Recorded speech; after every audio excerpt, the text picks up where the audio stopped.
tayong isang kilalang manunulat. Ladies and gentlemen, please welcome Ronald Carvalho. The Korean beauty, Ronald Carvalho. Ladies and gentlemen, Ronald Carvalho, my good friend!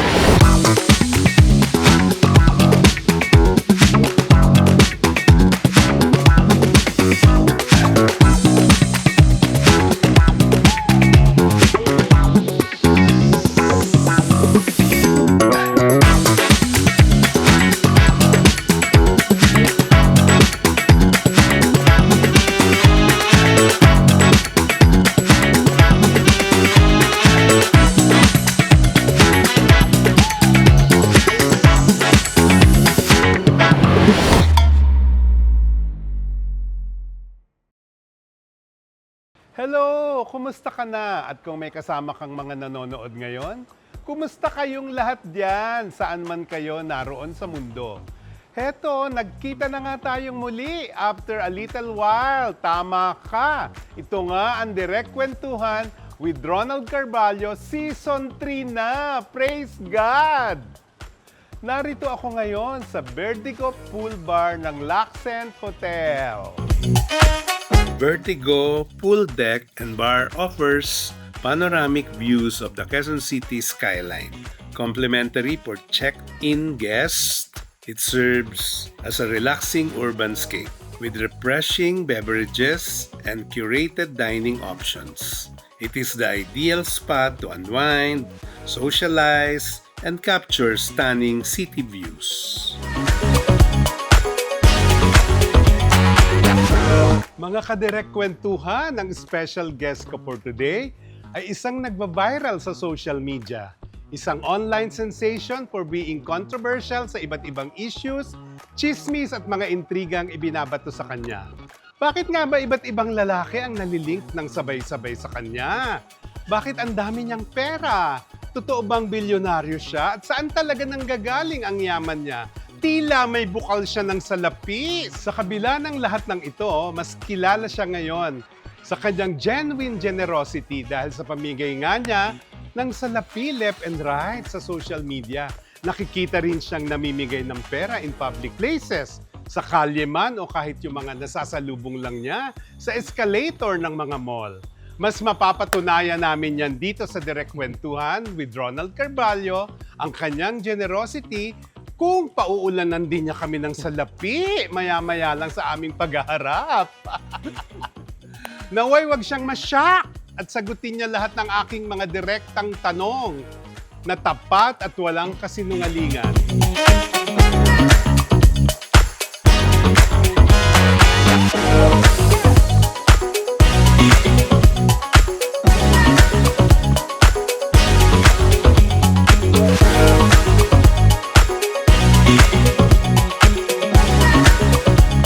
Direct Kwentuhan, sama-sama natin siyang kilalanin ng lubos. Ang nag-iisang Revival King, the Revival King, Jojo Mendres! Hello! Nice to meet you! Ikaw po ka. Magtsikahan tayo ng tell-all. Ayan. Hi, Direk. Oo. First time. Talaga? First time kitang mabit in person. Alright. Oo. Oo nga. Ako din naman, lalo na, di ba? O, simulan na natin. Kumusta ka? Ano bang pamilya ang pinanggalingan ng isang Jojo Mendres? Direk, actually, napakahirap ng buhay ko dati. Sobrang hirap, as in mahirap. Kasi nagbibilad ako ng tingting sa kalye. Sa kalye. Naglalala ako ng bule. Oo, alam ko yung bule. Yung bule nilalala. So, saan yan? Probinsya ba yan? City. Lucena City. Lucena City. So, ganun kahirap yung buhay ng pamilya ko na nangungupahan lang kami sa maliit na bahay. Okay. Na ang nagmamay-ari nun ay kamag-anak namin. Ilan kayo magkakapatid? Bali, 3 kaming magkakapatid. Ako ang bunso. Okay. So, ang parents mo that time, ano sila? Ang mama ko ay nag-handicraft at ang father ko naman nag-aahente ng sigarilyo. Ganun kahirap, ganun kasimple lang yung buhay namin. Yun, kaya parang napakalayo ng comparison ng buhay ko noon sa ngayon. Yun kaya talagang ang blessing, ang blessing ng Panginoon talagang hindi mo yon masusukat. So, paano kayo yumaman? Actually, nung kabataan ko, direct, at the back of my mind, nung natutulog ako sa papag na punong-puno ng surot, na double deck yun, kasi ang tuya ko nasa taas, ako nasa baba. Every day, every night, lagi ako nananalangin sa Panginoon. Hindi ko siya narinig, yung boses niya, kundi pumasok siya, nag-sink in siya. Sabi niya sa akin, lahat ng wishes mo, lahat ng pangarap mo, ibibigay ko sa'yo, basta maging kang mabuting tao at mahalin mo ang pamilya mo, magulang mo. Yun ang nag-sink in sa mind ko. Pero inisip ko, paano mangyayari yung... Exactly, oo. Paano mangyayari yun na nandun ako sa papag na punong-puno ng surot, di ba? So, parang siguro, inisip ko, dahil sa kabataan ko, baka ganun lang talaga yung naiisip ko. Then, meron daw, sabi ng mama ko, nung panahon na yun na may nakainom sa kanyang matanda. May nakainom sa kanyang matanda ng tubig. Pinainom niya. So sabi daw ng matanda, tingnan ko ining yung palad mo. Kung tinignan daw yung palad ng mama ko, sabi ng matanda, meron kang isang anak na magbibigay sa iyo ng magandang buhay. Okay. Yung anak mo ay merong sign may sign sa palad ng bundok at saka sikat ng araw. Okay. Yun ang sabi nung matanda. Kaya nung pagkagaling ko sa paglalaro ko sa mga kababata ko, ay tinignan ng mama ko ang palad ko. So may napansin siya doon na parang bundok nga at gano'n. So nagtaka siya, paano nalaman yun nung matanda? Doon nagsimula ang story ng buhay ko. Asan yun dyan? Nakikita mo pa? Ito siya, ayan. Ito yung na-feature kay Corina Sanchez. Ayan. Ito yung... So, ayan yung bundok. Tapos face ng sun. May rays nga ng sun. Yan. Diba? Oo. So, parang kwento-kwento rin lang na walang direction ng buhay. Then, nag-try akong kumanta sa Manila. Mahirap. Napakahirap ng buhay. Bata ka pa noon. Oo. Napakahirap talaga. Parang hindi mo makakamit ang pangarap mo. Parang wala. Kasi wala akong connections. Tama. Wala akong pera. Walang ganyan. Hanggang sa one day, sabi ng mama ko, sumama ka sa tita Norma mo na nag-broker. Okay, yun. Nag-broker. Sabi ko, wala akong alam dyan, mama. Hindi ako interesado dyan. Gusto ko talaga kumanta. Okay. Hindi, try mo lang muna, sabi niya. So, ang ginawa ko, napilitan lang ako na sumabay sa kanila nung araw na yun, na nagkataon na closing ng deal. Closing ng deal nila. So, habang daan, naririnig ko. So, bahay at lupa. Ito, kondo ang tinitinda? Properties. Yung mga Rolands. Yung mga lupain. So, nung papunta na on the way na sa Manila, yung pala, contract signing nila yun at bayaran yun. So, nakita ko, kinita nila malaki. Okay. Naririnig ko sa usapan nila, ang lalaki ng kita, naghati-hati sila. Ang binigay nila sa akin, tanging balato na pagsama ko sa kanila, binigyan nila ako ng 500 pesos. Okay. Yun ang pinakaunang kita ko. Hindi naman ako makareklamo na 500 pesos ang binigay sa akin. Kasi angkas lang naman ako doon. So namimili sila sa commissary ng mga cart na groceries, gano'n. Ang tanging nabili ko sa akin noong panahon na yon ay knickknacks. Tapos? Knickknacks, talagang hindi ko mapigilan laging luluha pag okay lang, oo. Siyempre, naaalala natin yung nakaraan. Naaalala ko yun kasi nga, wala talaga kami. So, paano nagsimula nga na unti-unti gumulong na? Nagnegosyo ka ba? Papunta na dun sa pagyaman? Nung nagre-real estate, na parang ano siya. Sige, Jo, okay lang. Parang, dun ako dinadala ng paa ko, ng kapalaran ko. Hanggang sa one day, merong grupo ng mga brokers from Manila na hindi sila makasara ng deal sa Quezon Province, especially in Pagbilao and Lucena City. So sabi sa akin, baka daw ako may mga properties na pwedeng ipakita. Tamad na tamad ako noon direct. As in, wala akong ganang magtrabaho that day. Ipapunta na yung 2 bilyonaryong Chinese na kasama ng mga ahente. Nung dumating sa Lucena, Hindi ko pinapansin kasi nakamumurahing sasakyan. Okay. Mumurahing sasakyan. Sabi ko, kung mayaman to, bakit mumurahing sasakyan yung gamit? So, kaya ang ginawa ko, nung pinakita ko yung properties, napilitan lang ako, kung ano-ano na lang yung pinagtuturo ko. As in, hindi ko alam yung mga pinagtuturo kong properties para lang matapos lang yung araw na yon. So, nung matapos yung tripping namin, nagpasalamat yung Chinese, ganyan. And a week after, tumawag sa akin ng mga brokers. And sabi sa akin ng mga brokers, naku, tuwang-tuwa sa'yo si itong Chinese na to, itong dalawang magkapatid. At lahat ng mga properties na itinuro mo, bibilhin daw lahat yon. So, doon nagsimula? So, ang problema ko, hindi ko alam yung mga pinagtuturo ko kung yung buy for sale o hindi. O Okay. diba? So, kaya ang ginawa ko, binalikan ko isa-isa. Binalikan ko isa-isa siya. So, nung nabalikan ko isa-isa siya, talagang ipinagkalob sa akin ng Panginoon ang blessing direct kasi lahat ng properties na pinagtuturo ko, For sale lahat talaga? ay for sale. Okay. Oo. So, paano mangyayari yun? Wala naman ako ganong kalaking pera. Kaya, nagtatalo kami ng mama ko. Sabi sa akin ng mama ko, naku, baka lukuhin ka, ay mahirap yun na transfer mo ng ownership, then ganyan. Sabi ko, mama, hindi ako, ramdam ko, hindi man luloko to, sigurado to. Kaya ang ginawa ko, may business card na binigay sa akin, pinuntahan ko. Nung makita ko yung office nila, isang floor. So mukhang totoo nga. Dahil sabi ko, kung manluloko to, dapat nakita ko lang to sa isang maliit na inupahan. Okay. Ganyan. Kaya ininsist ko sa mama ko, sabi ko, gawa natin ng paraan kung paano ko mabibili ang properties na yan.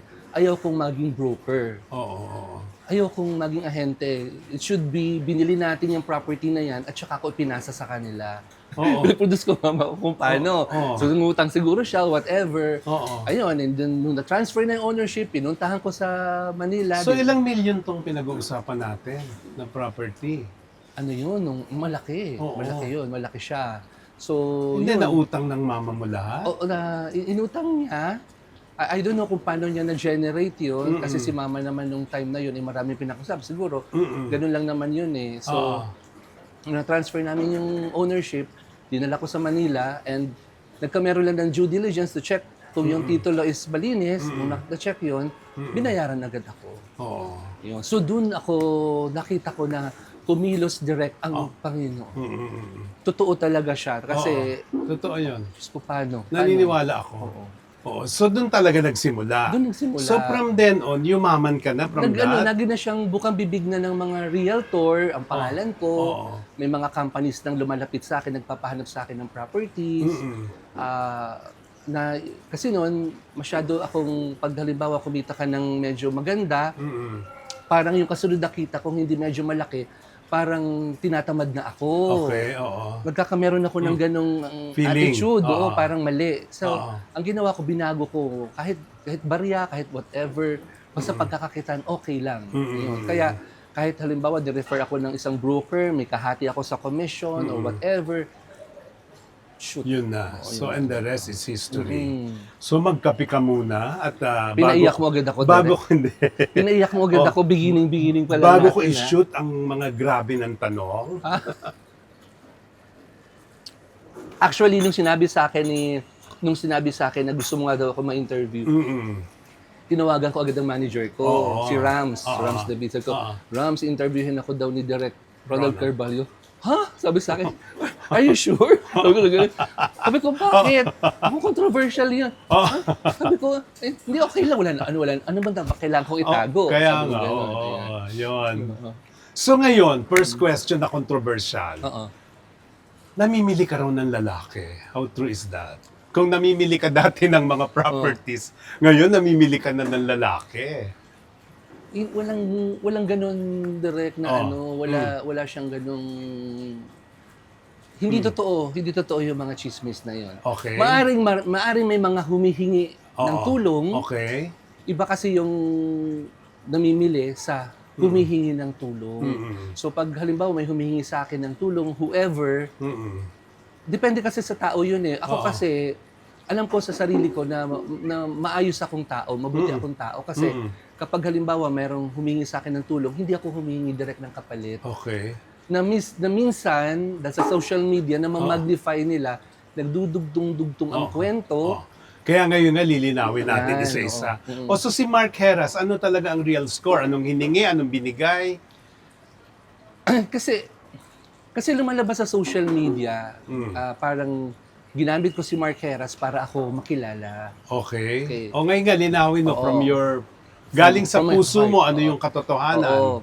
Kasi wala akong ambisyon na masyadong makilala o Oo. mapansin sa social media. Oo. Ako naman buhay na ako dun sa sa social media ko. Oo. Kasi nagba-viral naman yung mga videos ko, yung aking kanta nagba-viral. Oo. So nung dumating si Mark Heras Oo.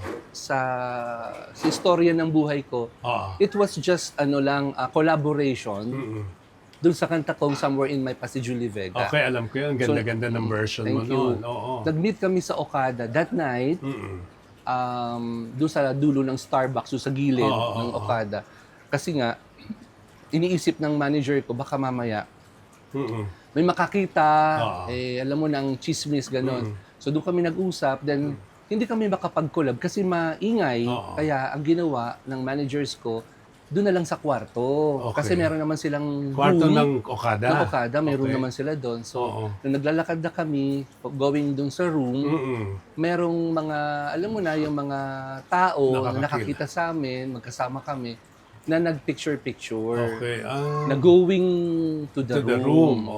Oo. So, doon Bakit siya ang napili mo nakakolab? Kasi si Mark galing sa hotel ko sa Lucena, dati. Oh. Dati. So nag-meet na kayo doon? Nag-meet kami, pero Okay. parang feeling ko na hindi na niya ma-recall yun. Kasama niya noon si Jeneline Mercado tsaka ibang artist ng GMA. Doon sila tumira sa hotel ko kasi meron yata silang show sa SM City Lucena. Oo. So doon ko siya nakita, nag-hi-hi kaming gano'n. Kaya sabi ko nung second meeting na namin sa Okada, sabi ko, Mark, naalala mo ba, doon ka nag-stay sa hotel ko sa Lucena, ganyan. Sabi niya, parang doon nga ako nag-stay pero hindi ko na daw niya maalala. Okay. Yun. So doon nagsimula ang lahat. Na-inlove ka ba kay Mark Heras? So nandun yung malamya ang kilos ko. Okay. Oo. As long as, kasi sa akin, as long as hindi ka nakikipagtalik Oo. sa isang lalaki, Oo. hindi mo mako-confirm yung gender mo. Okay. Kasi doon lang na pumapasok yung pagiging gay ng isang tao kung nagkameron kayo ng sexual, di ba? Yun ang dating Oo. sa isipan ko. So masasabi mo ng diretsuhan na walang nangyayari sa inyo ni Mark sexually? Walang nangyaring ganun kasi nga, Oo. more on friendship na sinasabi niya sa akin ang problema niya. Okay. Na ito ang problema niya. O pinagmamalaki niya sa akin na meron siyang pinagagawang bahay. Mm. Ito yung ganito, ganyan. Tapos may times na tatawag naman siya. Umiiyak siya. Kailangan daw niya ng ganitong tulong. Kasi kung hindi, ganito daw. Ganyan. Marami siyang reasons na ang puso mo ay maantig. Kasi nga, makikita mong there's something wrong. There's something wrong. Kasi nagbabantay siya sa bangko, maghapon, para nag-iisip siya ng kung may magpapadala sa kanya ng pera doon. Okay. Alam mo yung ganong, tapos ite-text ka ng paulit-ulit, Oo. na walang tigil na text sa akin, nang nangungulit, nakikiusap, nagmamakaawa. So paano ka hindi ka tadamay? Ilang milyon ang naitulong mo kay Mark Heras? Wala namang ganung amount kasi mali yung lumalabas din sa social media na malaki yung nakuhang amount. It's just Oo. may kailangan siyang for his house, o di okay. Oo. O meron siyang kailangan for his car, okay. Ganun lang siya. Wala yung mga Pero pag sasum up mo, medyo malaki rin yung amount. Oo. Pero hindi naman naabot ang ganung sinasabi sa social media. Na milyon-milyon. O, tapos, Oo. hindi naman ako nagsasabi sa kanya, o bayaran mo na ako, o whatever. Wala akong ganung sinasabi sa kanya. Kasi nga, alam kong gipit yung tao. So yung ibinigay mo talaga, kung ile-label natin, bigay ba yon o inutang? Inutang niya. Pero hindi na binayaran? Hindi niya binabayaran. Yun yung Okay. katotohanan kasi andun naman yung, pag kumukuha kasi siya ng pera, andun naman yung former managers ko. Minsan dumadaan sa kanila, Okay. giving it to Mark, or minsan naman, ako yung nagsisend. Mm-mm. Oo. Na sinasabi niyang, babayaran ko yung pag ganun. So, inisip ko, kung bayaran mo ako, di okay. Kung hindi, di ano magagawa ko? So, ang status ngayon, never ka na niya binayaran? Hindi niya ako binayaran. So, anong feeling mo ngayon? Wala. Oh. Wala naman kasi ang sa akin, kung nasa isip niya, manloko siya ng kapwa niya, so siya nagkasala. Kasi Joe, alam mo naman sa showbiz, syempre, di ba, yung character mo, mabait ka, inuutangan ka, nagpautang ka. So, iisipin talaga gano'n na may relasyon kayo. Pero sinasabi mo ngayon, wala. Di ba? Walang relationship. Walang relationship. Oo. Lagi lang sigurong close. Okay. Iba kasi yung relasyon dun sa Close lang. closeness. Oo. Bilang lalaki siya. Oo. So yun. Ramdam mo naman yun kung kung nagfi-flirt yung Okay, tao. oo. At kung halimbawa kung ako naman ang nagfi-flirt, mararamdaman naman niya yun Walang ganon. Walang mga ganon. Hindi ko alam sa takbo ng isipan niya. Kasi yun ang takbo ng isipan ko, hindi ko alam kung ano. So masasabi mo ba na since hindi ka pa niya binabayaran, hinuthutan ka niya? Hindi naman, kasi depende kung halimbawa may masamang biso siya, tapos gumagawa siya ng mga kwento para kunan ka ng pera. Ibang usapan yun, sa nagigipit siya na talagang totoong may pangangailangan. Ano kayo ngayon at present time ni Mark Heras? Kami ngayon, Honest Joe yung totoo. Oo. Wala, hindi kami nag-uusap. Bakit? Kasi nung last na magko-collab kami sa Gateway Mall, nag-send ako ng talent fee or honorarium for him. Hindi siya dumating. Okay. Kinuha niya yung pera, hindi siya dumating. Pero kinuha niya ang pera. Kinuha niya Magkano yung yung pera na yun? Maliit lang yung amount na yun kasi it's just Sabi mo pwedeng sabihin? wala, parang less than 50,000 lang yun Okay, Less than oo. 50,000 lang yun. Sinoli ba niya? Nag-promise siyang isusoli niya, Oo. tapos hindi na niya sinoli. Yan. So maraming ganon na Oo nga. promise na Yes. babalik tapos wala. Hindi, kumuha ng pera tapos hindi sumipot. Ay, yung ganong factor. Oo, di ba? Hindi, kasi Ando na tayo sa punto na yun ng kwento mo eh. ang kinatwiran rin niya noon, talaga daw sinadya niyang gawin yon kasi daw, sa ginawa ko daw sa kanya, na sinira ko daw yung kanyang career at nawalan daw siya ng project sa GMA. Kasi dapat magpa-file ako ng case. Di ba napanood mo yun? alam ko Mag-file yun, ako ng oo. case with him kasi nga, dito rin sa Laxent Hotel nangyari, meron kaming PMPC Star Awards for television na ako magpe-present ng award, kasama ko si Mark Heras. Na nag-walk out yata siya. Sumating siya ng mga around 6 p.m., humiga siya dun sa sofa, pagod na pagod siya. Sabi niya, yun nga daw, nag-shoot siya, ganyan-ganyan. Tapos, nagkakwentuhan kami regarding Rainier Castillo. Okay. Kasi si Rainier, nagkameron na kami ng collaboration. Pupunta tayo doon maya-maya. Sige. So yun, habang nag-usap, masaya, then biglang nagkameron ng, alam mo, yung biglang nagkameron ng change of nagsalita siya ng, kung gagawin mo sa akin yan, susunugin ko ang bahay mo. Ayun, narinig ko nga yun. Oo, so I was about to ask that. Oo, sinabi niya, Bakit niya sinabi na susunugin ang bahay mo? Hindi ko alam. Kasi kaya, nung pagkasabi niya ng direct, magkakaharap kami ng managers ko at saka ng mga staff ko, nagtinginan kami. Sabi ko, bakit ganun ang reaction niya? Then, baka inisip ko nagbibiro, pero nung pagdating namin sa PMPC, iniwan niya ako doon. Yun na nga, nag-walk out daw. Iniwan niya ako sa PMPC. Na dapat hindi niya ako iniwan doon kasi nga, kita na kami ng press na nandun na kami dalawa. So sabi ko, there's something wrong. Bakit nagsalita siya ng ganun sa hotel, then pagdating doon, iniwan niya ako. Yun nga, Joe, di ba? Nandun na tayo sa kinunang ka ng pera sa gateway, tas hindi sumipot. Tas eto, bigla kang sinabihang susunugin ng bahay, nag-iba yung mood. So ano nararamdaman mo pag gano'n? Hindi ka ba nababastusan? Nakakabastos yun kasi, siyempre, tinulungan mo na siya. Tapos, nung natulungan mo siya, exactly. natulungan mo na siya, tapos ang dating sa isip niya, kaya mahirap. I cannot comment kung ano nang naglalaro sa isipan niya. Basta sa akin, clear yung mind ko na Na okay lang lahat sa'yo yun? hindi siya okay. Kundi sa akin lang, clear yung mind ko na hindi ako nag-take advantage sa tao. Dahil hindi naman kayo nag-sex, di ba? Yun ang malinaw. Wala kaming ganong klaseng kasi Kasi sa generation ngayon, Oo. ang interaction ngayon ng lalaki ay iba na rin. Hindi mo na rin alam kung ano yung gusto nila, kung gusto ba nila yung babae or lalaki. Oo, yun na nga. Diba? So since tumutulong ko sa kanya, may kinukuha sa siya yung pera, anong motibo niya sa tingin mo? Yan ang hindi ko alam sa isipan nga. Okay. Pero sa isipan ko, Oo. hindi ayokong mag-comment ng negative Oo. sa kanya. Oo. Hindi ko alam, siguro tao makakabasa ng Oo. anong nangyayari. Pero Tama. on my part, kahit siguro interviewin niyo siya, ay wala siyang masasabing ginawa kong masama. Okay. Sa kanya, maliban na lang na dapat magpa-file ako ng case sa kanya, pero at the end of the day, sinabi ko sa mga lawyers ko, wag na. Kasi Yon, bakit mo inatras ang demanda?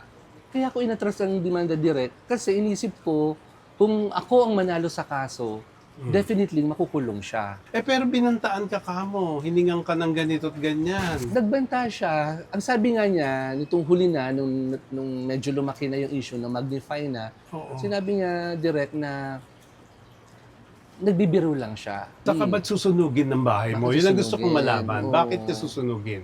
Basta sinabi ko that time, si Rainier ay Hmm. magiging maganda ang buhay. Sabi ko, Mark, alam mo si Oo. Rainier magiging magandang buhay kasi baka pumasok na si Rainier sa real estate. Okay. Kasi sabi ko, inaano ko si Rainier, inganyo ko siya na ano sa real estate kasi doon yung mga deals na magaganda. Doon siya after noon, siguro 30 seconds after nung usapan na yung bilang nagkamera ng, alam mo na, bilang Oo. salita siyang, pag initsepwera mo ako, susunugin ko ang bahay mo. So nagselos kay Hindi Rainier ko- Castillo? Hindi ko alam. Hindi ko alam. Siya naman Hindi, yung mga nahihita niya sa'yo, kung mapupunta kay Rainier, mawawalan nga naman siya. siya yung makaka-explain bakit niya sinabi yon. Siya makapagsalita rin bakit niya ginawa sa akin yon. Okay, oo. So si Rainier, mapunta na tayo kay Rainier. Naging close mo din? Ano nangyari? Si Rainier, okay. Kasi Oo. every time na nagkakameron kami ng differences ni Mark, si Rainier yung to the rescue.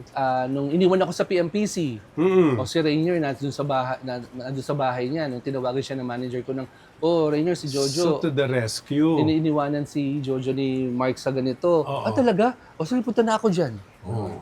So, ganun si Rainier, yung papalakasin niya ang loob mo, papakita niyang comfortable ka sa kanya. Ganun yung tao. So nagkataon pa parehong starstruck itong mga ito, no? Ha? Si Mark at si Rainier, No? no? Ba dyan sa dalawang yan? Ang delightful, starstruck babies talaga. So paano mo sila tinanggap pareho? Pinagkumpara, tinimbang, ano? Kasi si Rainier, yung wife ni Rainier Oh, ay willing akong makilala. Okay. Mabait yung wife ni Rainier. mm Walang sinasabing negative about me. okay. Thankful siya whatever na pag nagko-collab kami ni Rainier, wala kang makikitang bahid ng anything o pagsiselos o mali siya sa nangyayari sa amin ni Rainier. Kasi Okay. magkaibigan kami ni Rainier. Okay. Doon naman sa side naman ni Mark, sa wife niya, oo. iba naman ang sinasabi ni Mark sa amin. Mm-mm. Iba yung nakakarating sa amin. Okay. Kaya, mas comfortable ako doon kay Rainier. Oo. Mabait. Nawala rin nangyari sa inyo. Walang ganun Talagang na. friendship lang. Walang ganun talaga. Anong mga naibigay mo na sa kanya? Nabigay? Oo, material things. Wala namang, hindi, part of friendship, Oh, yes. pag nagkakameron kami ng collaboration, di syempre kung ano lang yung intended for the, yung appearance niya, yun ang natatatanggap niya. Ito, compared to Mark, inutangan ka rin ba niya? Ni Rainier? Oo. No. So, hindi ka niya inabala o minolest when it comes to money? Walang ganun. Oo. Mabait na tao si Rainier. Oo. Wala kang makikinig na problema na idadaing sa'yo na kailangan kong magbayad ng ganito, kailangan kong magganito. Wala. Any Okay. message mo makikita sa phone ko, walang ganun. So, between the two, mas gusto mo si Rainier? Mas masasabi? mabait yung tao. Okay, Parang oo. ipapakita niya sa'yo, yung friendship nyo, Oo. hindi lang doon sa pagiging nagko-collab kayo, kundi kahit anong mga okasyon, tawagin mo siya andyan. Oo, dahil sinundan ka nga sa Star Awards nung Oo. iniwang ka, di ba? Yes. Oo. So, sagutin mo yung sinasabi ng mga fans, mga bashers, kung bashers. Pinagsabay mo ba si Mark Eras at si Rainier Castillo sa puso mo? Oh. Hindi kasi mabuting tao ka eh. So, Direct naman. ano? Ha? Tell all, mama. Pinagsabay Oh. ko sila na hindi ba actually hindi pinagsabay kasi nauna si Mark. Mark, okay. Then nung nawala si Mark, Nag-overlap. dumating si Rainier, Oo. kaya hindi sila magkasabay. Okay. Dumating si Rainier sa panahon na si Mark ay May-exit na. may exit na. Okay, Yun. oo. Tapos, yun na. So, hindi nagselos si Mark. Wala kang ganong pakiramdam. Or si Rainier kay Mark. Walang selos ang naganap? O na-feel mo kahit papano? Meron. Hindi lang kasi ako makakapagsabi noon. Oo. Yung naka-witness dito sa hotel, Oo. nung gabing yun, talagang parang yun ang direction. Kasi Oo. bakit ka magsasalita ng ganon kung walang kang nararamdaman na anything na pagsiselos? Bakit ka magsasalita ng susunugin ko ang bahay mo kung i-echapwera mo ako? Oo. Diba? So ngayon, kung titimbangin, si Mark wala na ba sa puso mo at si Rainier ang nandyan? Ano ang totoo? Ikaw direct. Bakit nililinaw ko nga yung mga Direct. gustong malinawan ng mga Direct. audience mo? Hindi kasi di ba parang nga malinawan, Oo. galing sa bibig mo talaga. Na? O yun nga, so kung wala na si Mark, si Rainier ba andyan pa o pareho nang wala? Sa buhay mo. Sa buhay ko. Oo. Wala na silang pareho. Kaya ngayon, pumasok naman yung Elias TV. Si Elias? Oo, na naka-collaborate mo rin, di ba? Si So Elias- ano naman ang role niya sa buhay mo? Matapos mawala yung dalawa. Si Elias kasi nag-collab kami sa Century Oo. through his manager, former manager yata, si Beverly. So nung dumating dun si Elias, kinanta niya yung kanta ko, Under Star Music, yung Nandito Lang Ako, Okay. nag-collab kami. Sinayawan niya ako. So maganda yung feedback ng tao, nag-million views. Okay. Medyo, alam mo na, yung medyo flirt yung video. Nagkamera yun na naman ng kulay. Kasi Nagkamera nga, ng syempre, kulay. nasa social media Oo. tayo. Kasi nakikita di ba? So ano naging relasyon yung dalawa? Wala kaming relasyon ni Elias kasi mabait na tao. Mm. Kaya nga nung first meeting namin, sabi niya sa akin noon, natatandaan ko, ikaw ba si Jojo? Mm-mm. Sabi ko, ako nga. Tapos, nag-smile siya. Mm-mm. Tapos, nung kinanta niya yung kanta ko, kumakain kami together. Ganyan. Mabait yung tao. Mabait si Elias. Anong mga naibigay mo naman sa kanya? Wala, yun lang, kasi nag-collab kami Oo. through his manager. Merong talent fee na binigay for him. Okay, oo. Na for the collaboration, special collaboration namin dalawa. Which is, nakatulong naman sa akin kasi nga, ganun talaga naman para dumami ang ang mga supporters mo, Okay. follow sa'yo. Kailangan talaga I understand. makikipag-collab. Oo, tama. So, nasa na ang puso ni Jojo ngayon? Madami. Kaya kung gusto ko ng tukso, gusto ko ng anything na gawin ko, kaya ko. Kaya lang, syempre, at the end of the day, ano yung mabe-benefit ko sa kanila? Ang hirap ng mahuhulog ang loob mo, magkakagusto ka, iiyak ka. Bakit ko gagawin yun? Ako naman ay fully blessed na ng Panginoon. I have everything. Kaya kong bilhin ng gusto ko. Kung gusto ko ng pinaka-maganda o pinaka-maitsura ng tao, posibleng kaya ko. Correct. Kaya ba't hindi ko siya ginagawa? So, Yun na nga, oo. parang inisip ko, nasa pagkatao ko yun. Kasi nga, for me, life is short. At ako na lang, ini-spend ko yung buhay ko to do all the things na gusto ko, pagkanta, itong pamimigay ko sa social media, Yun. whoever na humihingi ng tulong, o sige, go. Ganyan, makasalubong ko sa escalator. Yun na nga di ba? Sinabi Oo. ko. Ang image mo talaga yung nagpapaulan ng pera, di ba? Nandun yung fulfillment sa'yo. Kasi galing ako sa mahirap na buhay. Ayun, Alam ko oo. yung pakiramdam direct ng wala, na nakikiusap at nanghihingi. Tama. Mismo. Oo, ang hirap ng pakiramdam na mag-aas ka, natatanggihan ka. Kaya ako, pag may nakita ako na hindi nanghihingi sa akin, inuunahan ko ng bigyan. Okay, oo. May kaibigan ka bang lalaki na hindi may asawa o matuturing kang close friend talagang lalaki na walang involved na money, hindi ka hinihingan, hindi ka inuutangan. Wala akong ano ngayon. Wala. Ang kasama ko lang ay yaya ko, Oo, driver ko, bodyguard Okay. ko, yun lang. So, masasabi mong happy ka sa buhay mo ngayon? Mas happy ako ngayon kasi Mm.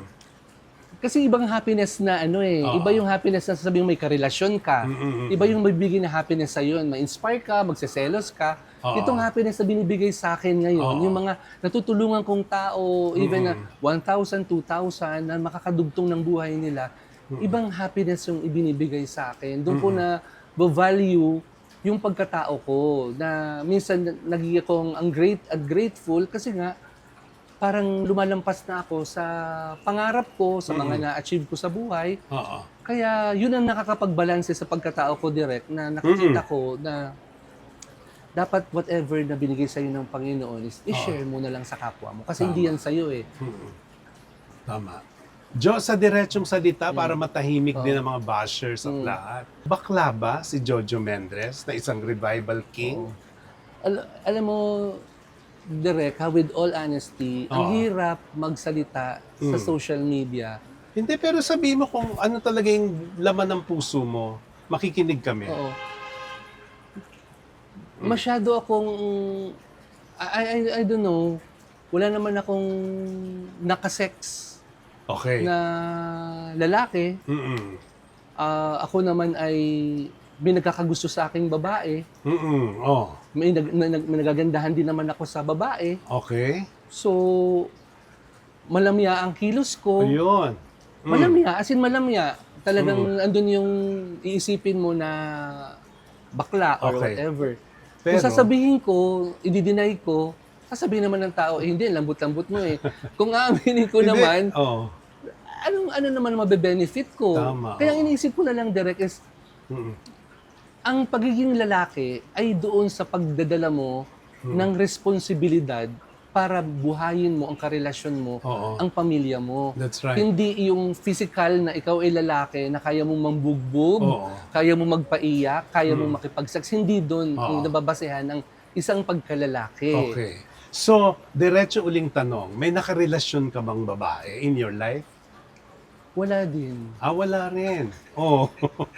Wala. Wala rin. So, talagang single ka Oo. na matagal na at pinangarap mong single na ba all your life? Kasi masaya ako. Gawa ng, Oo. sa isipan ko, basta importante, Mm-mm. secured ang buhay. Kasi ganito Oo. lang, pinaghahandaan naman lahat talaga natin, Correct. yung pagtanda natin. Oo. Ayaw natin ng pain. Let's say, Oo. magkameron ka ng sakit, Correct. paano mo masusustain ang buhay mo? Oo. Ngayon, syempre, dadating ang mga mahal mo sa buhay, mawawala rin lahat yan. Tama. So, sino ang mag-aalaga sa'yo? Ayun, oo. You should have at least, meron kang masave sa buhay mo para pagdating mo sa pagtanda, sa pagkakasakit mo, meron kang mag-aalaga sa'yo. Then, Nababayaran mo din. So, ganun na talaga yung mindset mo, no? Oo.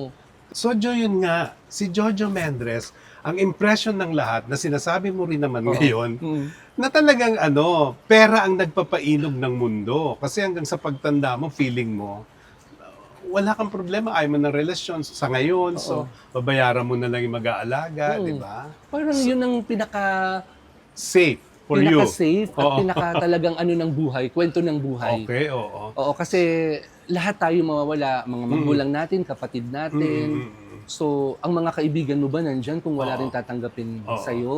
Oo. Halimbawa, Tama. biglang may pangangailangan din naman sila Tama. sa buhay. So, Oo. syempre, if you have the money, pwede mong ma-survive. Totoo. Di ba? True. So ngayon naman, doon mapunta tayo doon sa mga kinanta mo na ang gaganda, nag-hit, kaya ka nga Revival King. Pero may nabasa rin ako sa social media na yung mga nag-endorse daw ng mga sikat, ay, nakikinig, ay, ang ganda, ganyan. Binayaran mo rin daw yon? Sila. Oo, yung mga nag-endorse, Nag-endorse? na nagsasabi sa'yo, ay, ang ganda ng song, naiyak ako. Hindi mo kasi siya direct pwedeng sabihin binayaran. Kasi alam niyo ho, ang secret po talaga ng showbiz, Yes. ang showbiz life Oo. na napasok ko, Oo. alam mo, importante talaga doon is yung connections. Oo, tama. Kung mababa ang connections mo, walang mangyari sa buhay mo. Oo. At dapat marunong kang, alam mo na yung, marunong kang magkusa. Okay. magkusa. Tama. Diba? I got you. Oo. So, syempre, kapag meron ka ng collaborations with the big artist, Oo. alam mo, direct, Oo. ang daming artista nung wala pa ako, hindi pa ako napapansin, Oo. ang daming nagpahindi sa akin. As in, Okay. ang dami. Ayoko na lang isa-isahin yung mga Oo. artistang yan. Mm-mm.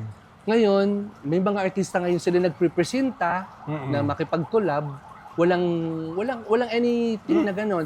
At meron na bang mga artist na makikipag-collab sa'yo, papakinggan ang kanta mo, to have the, alam mo na, yung impression nila sa kanta. So, ang procedure dyan is, ipakinig muna sa kanila ang kanta. Tama. So, pag narinig nila na maayos ang kanta, kukunin mo sila ng reaction video. Tama. And after that, syempre, natural lamang, marunong kang magpasalamat Tama, for them. oo. Hindi dahil sa binayaran mo sila, kasi kung ang pangit naman ng kanta mo, tapos bilang pupurihin nila yon, sila magmumukha namang katawa-tawa. Paano ka tinanggihan ng mga tumanggi? Mga singers ito? Supladita talaga. Mga singers ito. Oo, Pwede mga ka magbanggit ng name? Ayoko magbanggit ng name. Pero ngayon, Nag- ang layo ng ayoko magyabang, pero hindi, sige, ang layo sige. ng agwat ko sa kanya. Sa kanila, malayo. Kasi Paano exact words ng tanggi? Halimbawa, paano? That time, Joe. dumaan sa former manager ko na Oo. gusto makipag-collab sana sa si ganito, ganyan. Oo. Sasabihin na nung makita na Jojo Mendres, ay puno ang schedule ko, Oo. busy ako. Oo. Magkano ba ang ibabayad? Mga ganyan. Makakasakit ng Oo, damdamin, tama, oo. nakakasakit ng damdamin. So, nung nag-viral na yung mga videos ko, napapansin na ako ng tao, nagkakameron ako ng mga awards, yan na. Tapos nakita nila na ang dami kong natutulungan. So, yung mga taong yan, parang feeling ko sa sarili ko, milya-milya yung Of course. Hindi nila nagagawa yung ginawa mo at ginagawa mo pa. Patuloy kong ginagawa. Oo. Kaya ako, kapag may makikipag-collab sa akin na malita tao o yung nangangarap na mapansin, hindi ako nagdadalawang isip na tulungan. Kasi Exactly, oo. dudugtungan mo ang pangarap nila. Oo. So ikaw ba, Joe, speaking of pangarap, pinangarap mo na maging singer na sumikat? Pinangarap kong maging singer. Sinabi ko sa mama ko nung mahirap pa kami, Mama, pag ako ay yumaman sa pagkanta ko, Oo. ipapagawa kita ng bahay, ng gusto mo, ibibili lahat kita ng ganun. Oo. Pero hindi doon nagsimula ang lahat sa Okay. pagkanta. Okay, oo. Ibang direction. Iba eh. Tapos pero ngayon parang binalikan mo nga. Binalikan. Ipagpatuloy ang naudlot na pangarap. Oo. At Diba? mabuti, buhay ang mama ko. Oo. Buhay pa ngayon si mama. Diba? Nakasakasama ko noon Oo. sa pagkanta-kanta ko. Oo. At nakikita niya ngayon, na-appreciate niya yung mga nangyayari. Sobrang tagumpay ka Oo, na, oo. no? As a singer. Mm. Sino nakikita mong singer o idolo mo noon na hanggang ngayon tinitingala mo na one day sana maging ganito ako? Kasi ang first song ko kinanta nung bata pa ako at the age of parang 12 o 13, yung Mr. DJ. Oo. Mr. Mr. DJ, oo. Sharon. So, tapos kaya ang ginawa ko, tinupad ko yung pangarap ko, ma-produce ko siya ng concert. Then, hindi kami mabigyan ng chance na na-meet ko pa siya, nakausap kami ng personal. So, siguro isa siya sa tinitingala ko sa panahong ito ngayon dahil siya yung inidolo ko doon pa man. Okay? Oo. Nag-meet na kayo in person? Doon sa... Lucena, pero yung ngayon na hindi pa. Wala. Matagal na. Ang tagal ng panahon. Secure ka ba ngayon as a singer? Secured ako kasi ako direct. Sa isip ko, hindi kasi ako na lumulutang sa pangarap, okay? Okay. Kung bigyan ako ng blessing ng Panginoon na mapansin, magustuhan ng taong kanta ko, okay. Okay. So sa ngayon, feeling mo wala kang kakompetensya sa sitwasyon na yan? Parang feeling ko ngayon ay madami. So sino-sino?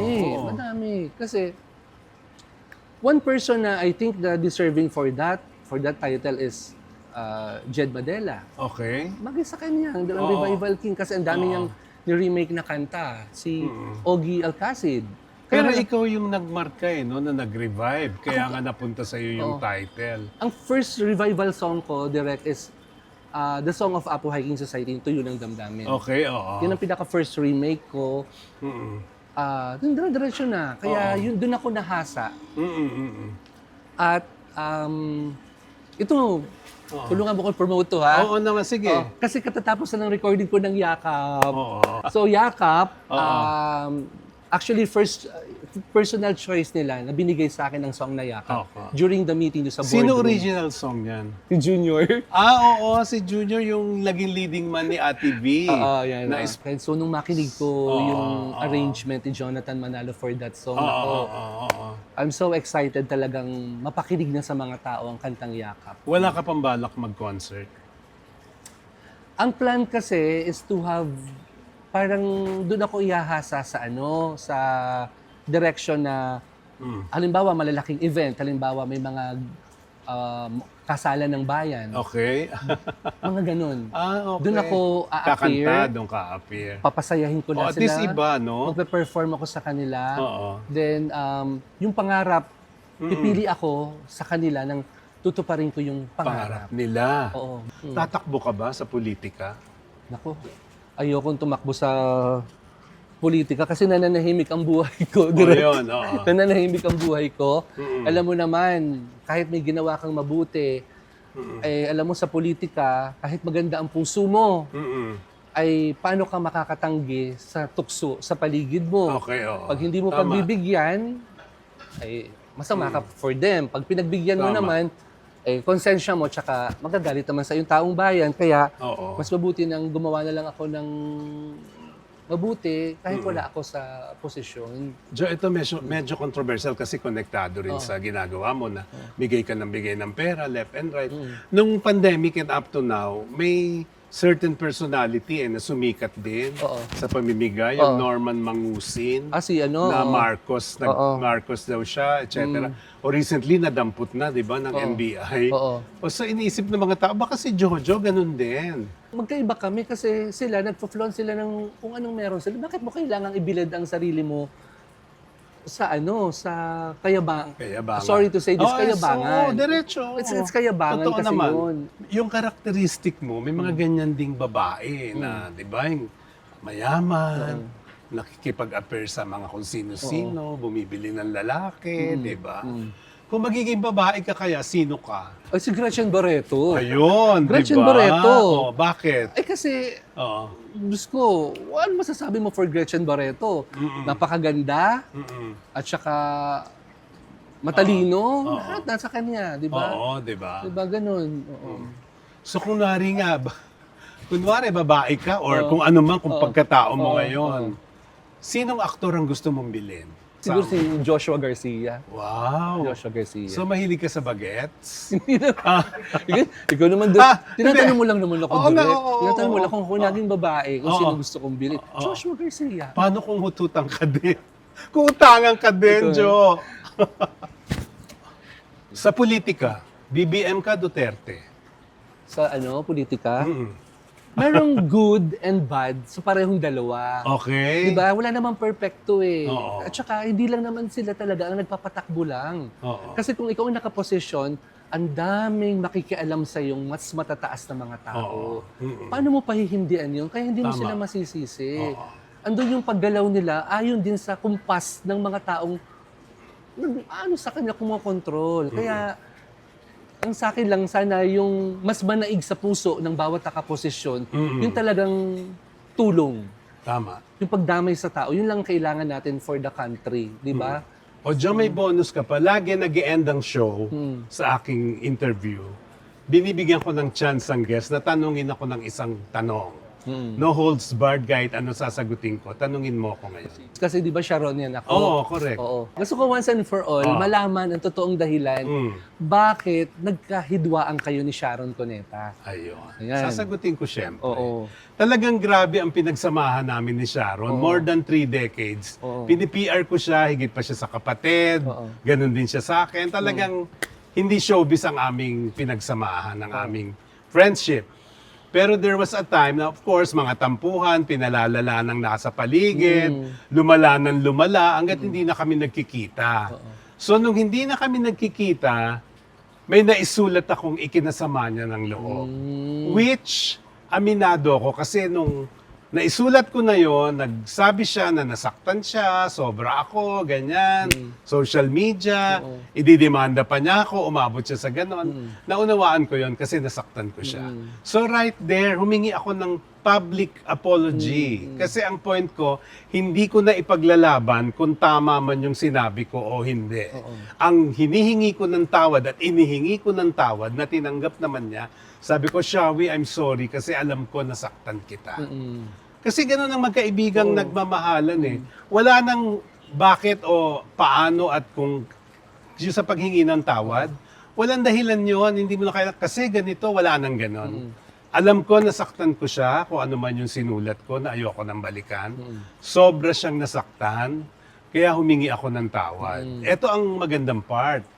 Kasi may nag-reach out na sa akin na magkikita daw kami, gusto na makapag-usap ni Sharon. So sana matuloy yun para masettle na lahat, pati sa social media, maging malinaw na ang aming sincere na pagbabate at pagpapatawaran. Kasi ngayon wala pa dahil sa social media lang lahat dumaan eh. Kasi napanood ko siya sa isang interview, sinabi, pinatawad ko na si Ronald kasi parang kapatid ko na yan eh. Ayun, natuwa naman ako at sana mangyari nga yung pagkikita namin at magtutuloy-tuloy na uli ang friendship. I think direct matutuloy, nararamdaman ko. Kasi Oo. 3 dekada eh. Oo, 3 dekadang mahigit. relasyon, Oo. pagsasama. Saka sabay kami nagsimula sa showbiz 1981. Siya, 78 siya sa music. Pero nung pumasok siya sa showbiz, sabay na sabay kami, 1981. So, that was 45 years ago. 'Di ba? 20 years old lang ako noon. Ngayon magsi-65 na ako. Saka siya, 60 na siya. 5 years apart kami. O pag nakita kayo direct, Oo. sabihin mo, Oo naman. nagtampo ako ng konti. Dahil? Kasi ako nag-produce ng concert niya, millions ang ginastos ko sa Lucena. Tapos hindi niya ako inacknowledge. Mapapanood niya to. Hindi, ba't kanya hindi inacknowledge? Kasi hindi nga niya, parang hindi ako in-introduce sa kanya na ako yung producer. Ang parang alam niya, kasi nandun yung si James Cooper na super friend niya. So siya yung nag-estima. Kaya parang feeling niya, sila James Cooper ang producer. Ako lang naka-shorts lang ako sa gilid. Akong punong abala ng lahat. Ako nag-gasus-gasus. Wala akong wala. Hindi, pag nalaman niya yan, baka magpa-produce uli sa'yo at this point. Sige. Diba? Walang problema. Sharon Oo Cuneta. naman, idol mo eh. At ikaw Idol mag-handle. natin, At ikaw diba? mag-handle ng ano Of niya. course, oo. Diba? Joe, thank you Thank you, It's my Direk. honor na. Hindi naman pala nakaka-nervyos ang mga tanong mo eh. Kasi sabi ng mga to takot ako, di ako nakatulog kagabi. Hindi. Malaki ng eye bags ko. Sabi ko, naku, ano sasabihin sa akin to? Hindi, iniingatan pa nga kita thank Kasi saka, kung ano yung sinasabi mo, pinaniniwalaan ko. Hindi naman kita didikdikin. Since sinabi mong wala naman kayong relasyon ni Mark Heras, ni Rainier Castillo, at sinabi mo hindi ka naman bakla. So, Teka muna, paano pa Direk. kita pipigain? Teka muna, Direk, ha? Oo. Sige. Para malinaw tayo. Sa naglalaro sa isipan mo. At ikaw nagtanong sa akin. ng Yan, tanong may na bonus yan. akong Okay, kwento. ha? Sige, bato. Anong tingin mo? May relasyon kami ni Mark Heras? Parang. Kasi, hindi totoo to sa showbiz, hindi gagasta ang isang katulad mo nang walang nangyayari. So Kasi Rainier. ako personally, ako as Ronald Carvalho, 45 years na sa showbiz, bakla ako, writer ako, director ako, reporter pa ako dati, entertainment writer. Wala akong binigyan sa showbiz ng naggagaganyan ng wala akong napala. Kasi parte yun ng So, hindi ka naniniwala sa akin? pagiging tao. Hindi. Eto, sabi ko nga, naniniwala ako kung ano yung sinasabi mo. 'Di ba? Sincere yun. Pero tinanong mo yung opinion ko So, ang feeling ko, kung ako tatanungin mo, hindi ako naniniwalang wala kayong relasyon. Wala nga. Pero, dahil sinasabi mong wala, di wala. 'Di ba? Si Rainier, ganun din. Di wala na lang. Wala. Direct, thank you. Thank you. Diyos Ganda-ganda ko. ng interview mo sa Oo akin. naman. Thank you. Ako rin proud na nakilala at nakausap Salamat. kita. Oo. Ito mga giveaway to from sponsors. Wow. So, Inspi Studio, kay Dante Castillo. wow. Ayan, shirt for you. Oo. May pamaypay ka pa. Kasya to sa akin, medium. Oo, ayan. Medium size ako Hoy, kasi ayan, Ha? Ay, nainitan ka, gamitin Ano to? mo Sino na to? yan. Oo. Sige. Tapos Thank ayan, you. pamunas na ng pawis mo ngayon. Thank you. At syempre, ang cup. Wow, Diba? ang dami mong sponsors direct, Pag ha? magre-recording ka, Inspi Studio yan. So. Thank you, ang ganda. At Thank you. may kolon ka pa. Wow, ito gagamitin ko ito pampapresh. mamaya. Oh, From ano to? From OT Oo, Radio? ito, yung Inspi Studio, di ba? Oh, ito ang bag. Pinaghahangadan na to ni Rodel. Oh. Ang sama ng tingin ni Rodel direct. Oh. Kaya uminom muna tayo. Thank you. Nako. Thank you, direct. Nawala, nabura sa akin yung isipan na nakakatakot. Ayan nga, kadirect kwentuhan with Ronald Carvalho. Nakakwentuhan natin talaga ng no holds barred at tell all ang revival king na si Jojo Mendres. Maraming salamat ha at napanood nyo siya at I'm sure nag-enjoy kayo. Ang ating mga sponsors for today, Mr. Dante Castillo of Inspi Studio ang namimigay ng ating giveaway sa ating mga special guests. Si Elmer Pacificar of Fanny Serrano Salon na may sarili ring Elmer Pacificar Salon na nag-aayos sa akin at sa mga iba pang bisita. Si Madam Mariah, ang Feng Shui expert from Canada, also known as Mariah Janet, an energy alignment coach, Reiki practitioner. Visit her website, mjetlifestyle.com. Because when your energy aligns, everything flows. Si Leonardo Dadibas Couture ang nagbibigay ng mga damit ko in some episodes. Rowen Bello of Palawan Province, Madam Gina Cariaga Jennings, at shout out sa mga followers ko na binabasa at pinapanood ako all over the world. Lalo na ang dating aktor na si Alan Rogelio at ang kanyang mga kasamahan sa Dubai. Hello sa inyong lahat dyan. Please follow me at my personal FB account, Ronaldo C. Carvalho, Direct Kwentuhan with Ronald Carvalho pages in Facebook, Instagram, X, and TikTok. Don't forget to subscribe in my YouTube channel. Ipamalita nyo please na may magandang talk show sa YouTube na ito pinapanood nyo ngayon. Direct Kwentuhan with Ronald Carvalho. Katotohanan, walang etchingan. Thank you. Till next week. God bless you all.